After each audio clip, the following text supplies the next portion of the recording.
I welcome you all in our today's session. In this session, we are going to discuss about the analog low-pass Chebyshev filters.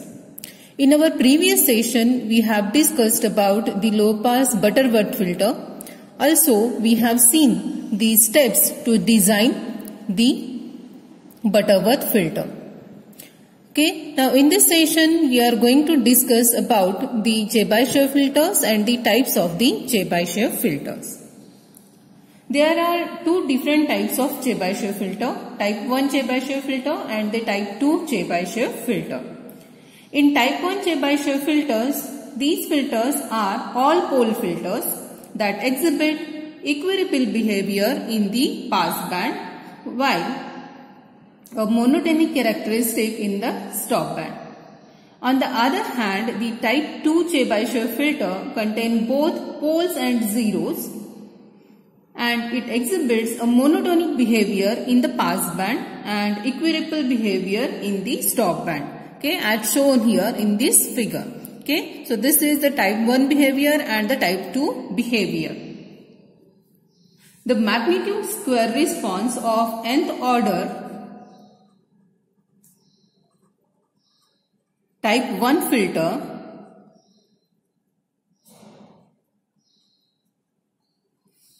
can be expressed as h of j ohm square is equivalent to 1 divided by 1 plus epsilon square Cn square in bracket ohm divided by ohm p, where n is equivalent to 1, 2 up to infinity, where epsilon is nothing but the parameter of the filter related to the ripple in the pass band.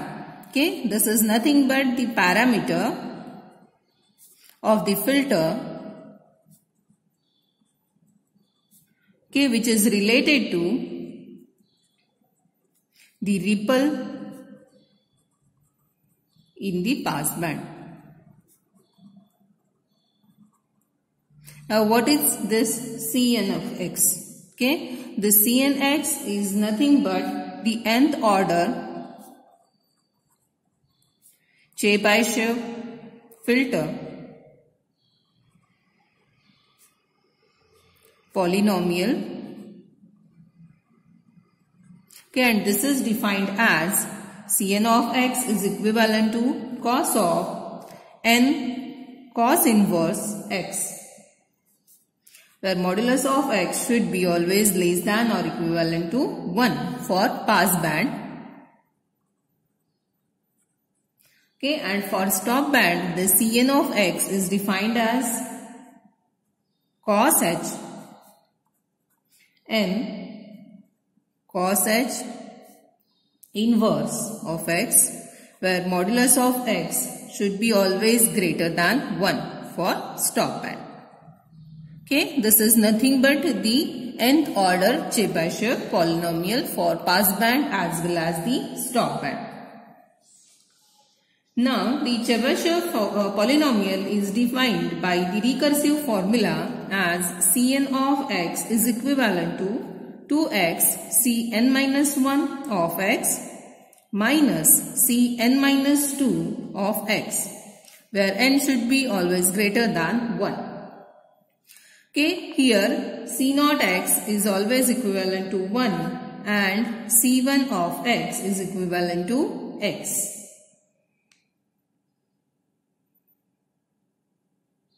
The Chebyshev polynomial described by these equations here have the following properties. So which are those properties? The first property of this Chebyshev polynomial is nothing but Cn of x is equal to minus Cn of minus x for n odd. Cn of x is always equivalent to Cn of minus x for the even value of n. Again, Cn of 0 is equivalent to minus 1 raised to n by 2 for even value of n. The same manner, Cn of 0 is equivalent to 0 for odd values of n. The Cn of 1 is equivalent to always 1 for all for all n.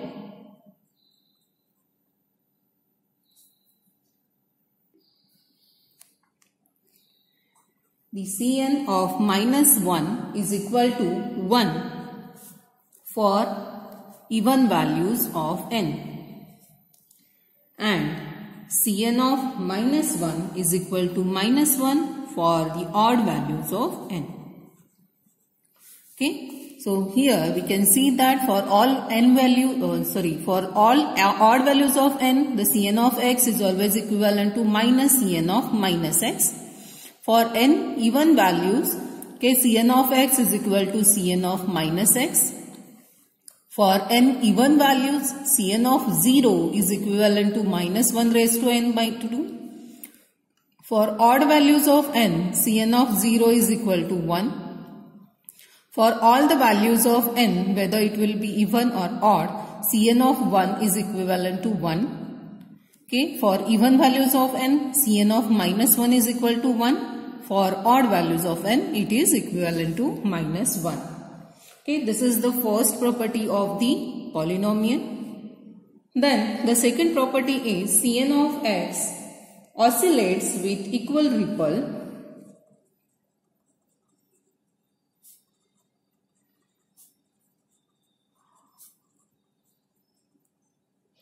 between plus minus 1 for modulus of x should be less than or equivalent to 1. Okay, that means Cn of x, it oscillates with equal ripple between plus minus 1. Okay, so what is the third property? So for all values of n, okay, the Cn of x, okay, it will be always in between 0 and 1 for all the values of x which lies in between 0 and 1. Okay, so for all the values of x which are in between 0 and 1, okay, our Cn of x always lies in between 0 and 1. The same manner for Cn of x which are greater than 1, okay, for all values of x greater than or equivalent to 1. Okay, and last property is nothing but Cn of x is monotonically increasing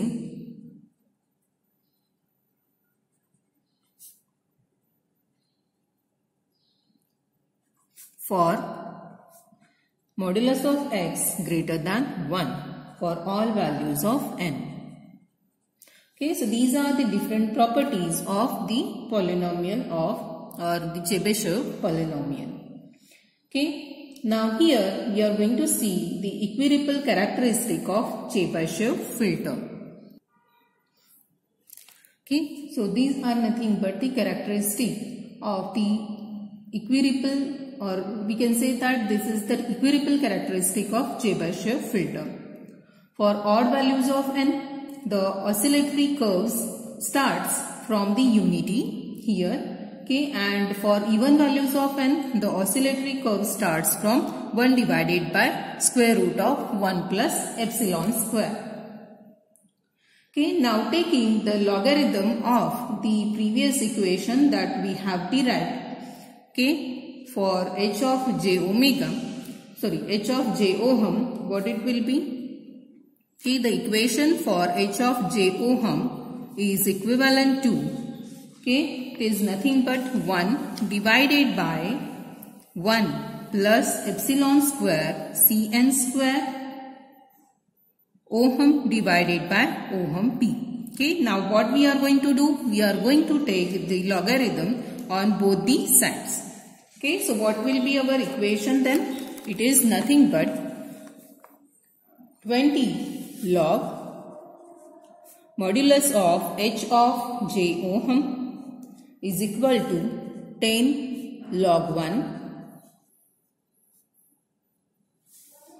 minus 10 of log 1 plus epsilon square Cn square ohm divided by ohm P. Okay. Now let alpha P is the attenuation in positive dB at the passband frequency ohm P, and alpha S is nothing but the attenuation in positive dB at the stop band frequency ohm S. Okay, so it is nothing but the attenuation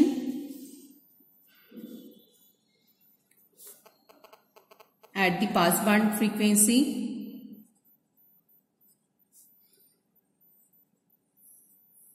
ohm P, and this is nothing but the attenuation at stop band frequency ohm S. Okay, now at ohm is equal to ohm P, okay, the equation becomes alpha P is equal to 10 log of 1 plus epsilon square, because Cn of 1 is equal to 1 for all the values of n, okay, that we have seen earlier, okay, which gives here epsilon is equivalent to 10 raised to 0.1 alpha P minus 1 raised to 1/2. Now at ohm is equivalent to ohm S, the equation can be written as alpha S is equivalent to 10 log of 1 plus epsilon square Cn square ohm S divided by ohm P. Okay, so after solving this, what we have, it is 10 log of 1 plus epsilon square cos h of n cos h inverse of ohm S divided by ohm P of bracket square. Okay, now here ohm S divided by ohm P is greater than 1. Okay, now substituting the equation of epsilon in our equation that we have derived now, okay, for n and rounding it to the next higher integer, we have the order of the filter as n greater than or equivalent to cos h inverse square root of 10 raised to 0.1 alpha S minus 1 divided by 10 raised to 0.1 alpha P minus 1, the whole divided by cos h inverse ohm S divided by ohm P. Okay, now here by substituting the values of the equations, what we have, okay, we can substitute here for this term, we can substitute as A, while for this term we can substitute this as, or we can say 10 raised to 0.1 alpha S minus 1 divided by 10 raised to 0.1 alpha P minus 1, the whole square root is equivalent to A, and ohm P divided by ohm S is equivalent to K. Okay, we can assume this. Okay, and now substituting these values in the equation of n, what we have, okay, n will become equivalent to, okay, cos h inverse of A divided by cos h inverse of 1 by k. Okay, so here cos h inverse x can be evaluated using the formula cos h inverse of x is equivalent to ln of x plus square root of x square minus 1. Okay, so we can obtain the value of the order of the filter. Okay, so this is the order of our Chebyshev filter. N should be always greater than or equivalent to cos h inverse of A divided by cos h inverse of 1 upon k. Okay. So this is all about our Chebyshev low pass filter for the odd values as well as for the even values.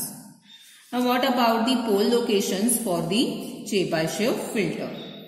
Okay, the pole locations of the Chebyshev filter can be obtained here for the two types of filters, that is type 1 filter and the type 2 filter. Okay, so we are going to see this one.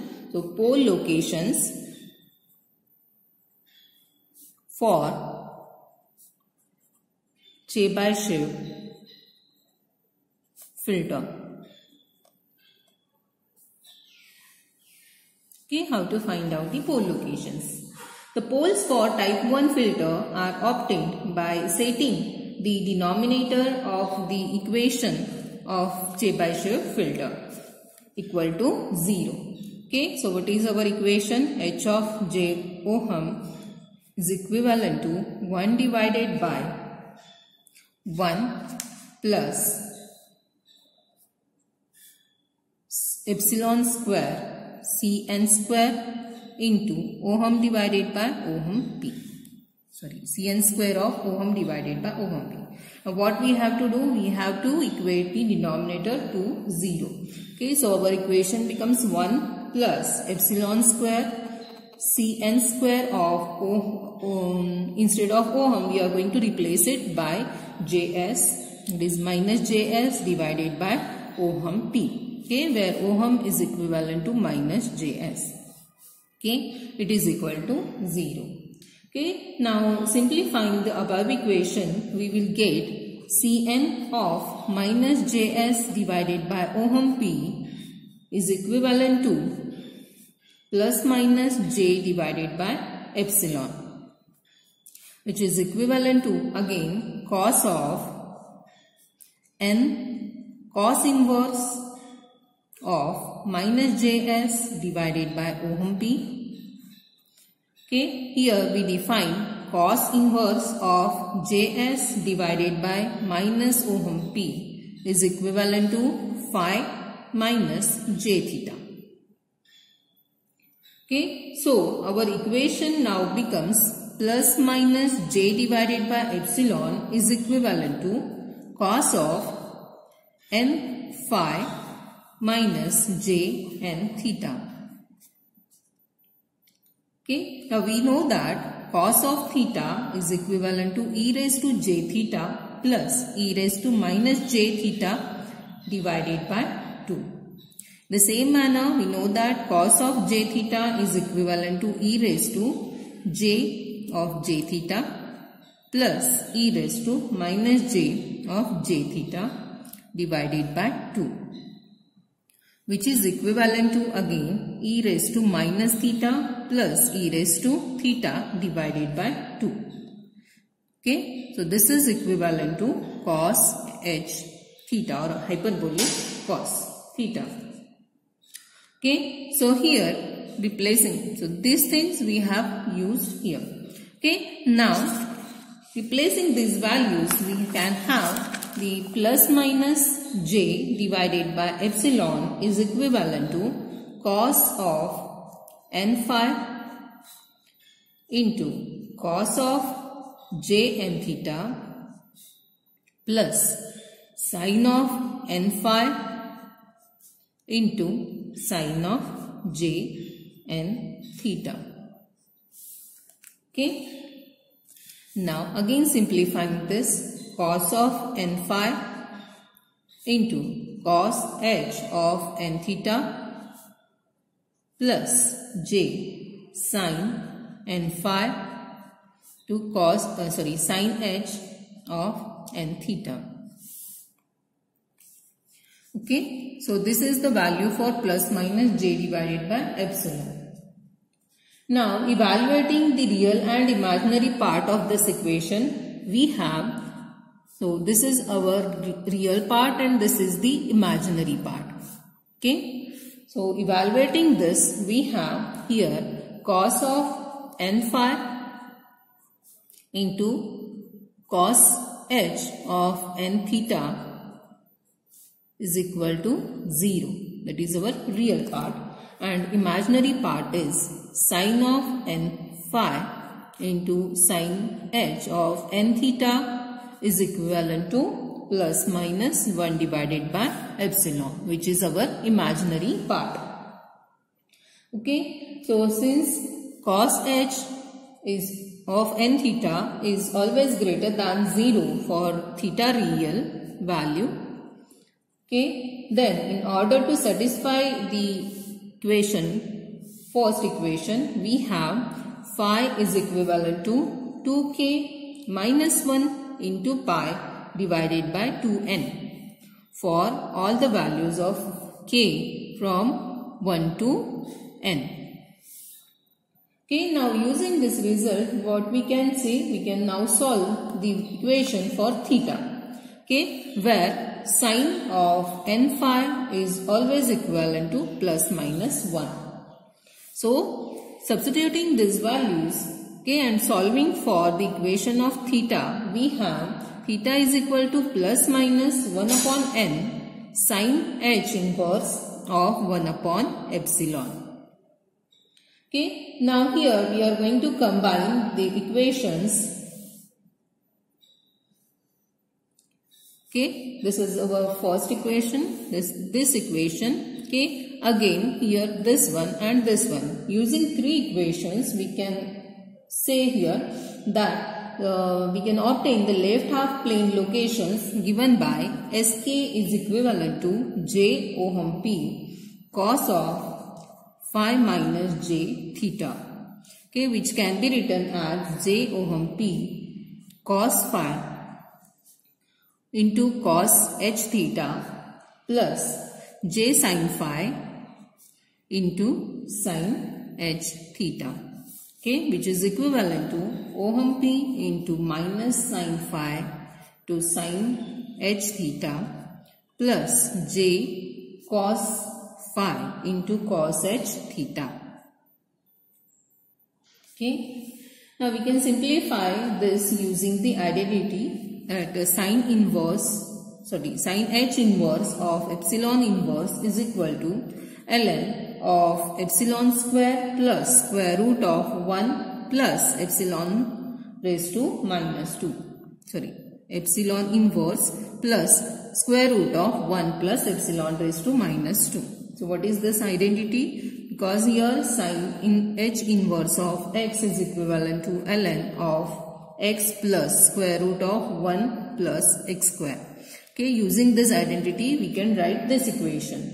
Okay, so here we can assume that mu is equal to e raised to sin h inverse of epsilon inverse is equal to epsilon inverse plus square root of 1 plus epsilon raised to minus 2. Okay, so here from this we can write the equation for theta as sin hyperbolic theta is equivalent to sin hyperbolic of 1 upon n sin hyperbolic inverse of 1 upon epsilon, because here the sin hx or sin hyperbolic x is equivalent to e raised to x minus e raised to minus x divided by 2. We know this identity. Using this identity we can write this one. Okay, so again solving this, we have e raised to 1 upon n sin hyperbolic inverse 1 upon epsilon minus e raised to minus e raised to 1 upon n, e raised to minus 1 upon n sine hyperbolic inverse of 1 upon epsilon divided by 2.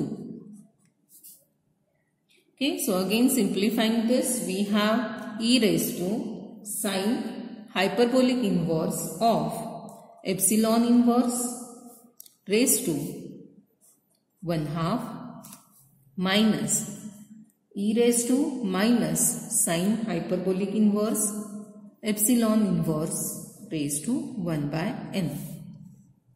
Here also it is 1 by n divided by 2.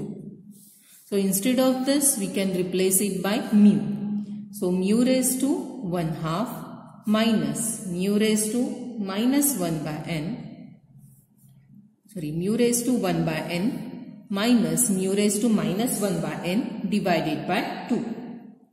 Okay, so in the same way we can write for cos hyperbolic theta is equivalent to mu raised to 1 by n plus mu raised to minus 1 by n divided by 2. Okay, so that now the equation for SK becomes Ohm P into minus sin phi into mu raised to 1 by n minus mu raised to minus 1 by n divided by 2 plus j cos phi into mu raised to 1 by n plus mu raised to minus 1 by n divided by 2. Okay, which we can write as minus a sin phi plus j b cos phi. Okay, which is equivalent to, so what we have done, we have replaced here, instead of the second term we have replaced it as a and b. So what is a and b we will see later on. Okay, so here the equation becomes minus a sine of 2k minus 1 pi divided by 2n plus jb cos of 2k minus 1 pi divided by 2n. Okay, so after simplification it will become a cos pi by 2 plus 2k minus 1 pi divided by 2n plus jb sin pi by 2 plus 2k minus 1 pi divided by 2n. Okay, which can be written as a cos phi k plus jb sin phi k. Okay, so we can write this as sigma k plus j ohm k for all the values of k from 1 to n. Okay, the poles of this Chebyshev filter can be determined from the equation. Okay, so this is our equation and from this we can determine the poles of our Chebyshev filter. Okay, so in this equation what is mean by A, what is mean by B and what is mean by this phi k. Okay, so here in this equation A is equivalent to Ohm P into mu raised to 1 by n minus mu raised to minus 1 by n divided by 2. B is equivalent to Ohm P into mu raised to 1 by n plus mu raised to minus 1 by n divided by 2. Okay, and what is phi k? It is equal to pi by 2 plus 2k minus 1 into pi divided by 2n for all the values of k from 1 to n. Okay, so here mu is also already provided. What is mean by mu? That we have already derived. Okay, the poles of the Chebyshev transfer function are located on an ellipse in the S plane. Okay, which is shown here in this figure. Okay, so it is in the form of an ellipse.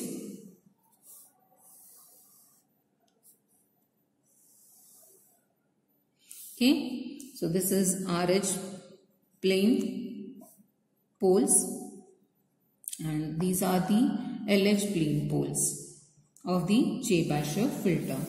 Okay, this is our Ohm gain. Okay, so here those are located on the ellipse.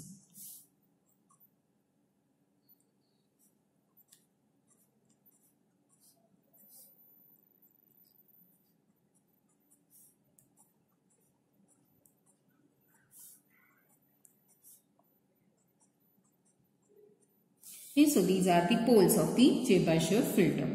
Okay, the equation of this ellipse is given as sigma k square divided by a square plus Ohm k square divided by b square is equal to 1, where a and b are minor and major axes of the ellipse respectively. Okay, so what is the value of a? Here it is. What is the value of b? Here it is. Okay, substituting these values, we can find out the equation of the ellipse. Okay, so this is the way how the poles and poles are located on the ellipse for the Chebyshev filter. Okay, so this is for the type 1 Chebyshev filter. Okay, so I hope this session will be helpful for you to derive the order of the Chebyshev filter, okay, as well as the theta value. In the same manner, we can find out the poles located on the ellipse for the Chebyshev type 1 filter. Okay, the next part of our infinite impulse response filters, okay, that we will see in our next video session. Okay, in that session, we are going to see the comparison in between the Butterworth filter as well as Chebyshev filter and the some steps to design an analog Chebyshev low pass filter. Okay, so thank you for watching this video, and the next video will be waiting for you. Thank you.